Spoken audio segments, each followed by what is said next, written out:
Yaqinlashib kelayotgan muborak Ramazon oyi oldidan yuragimdagi gaplarni aytishni lozim topdim. Agar hayotim davomida biror gapim ortiqcha chiqqan bo'lsa, hazilim kimgadir og'ir botgan bo'lsa, e'tiborsizligim tufayli kimningdir dili ozor topgan bo'lsa, meni afv eting.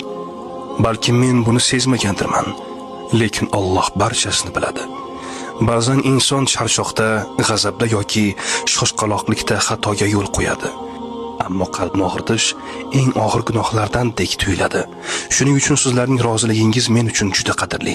Agar oramizda aytilmay qolgan gaplar, tushunmovchiliklar bo'lsa, Ramazon ularni yumshatsin. Agar ko'nglingizda menga nisbatan ozgina ranjish bo'lsa, shu muborak oy hurmatiga kechiring.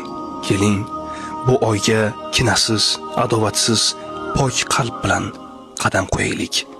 Ramazon barchamizni sabrli, bag'ri keng va mehribon qilsin. Niyatlarimiz qabul, duolarimiz ijobat bo'lsin. Barchangizdan chin dildan rozilik so'rayman.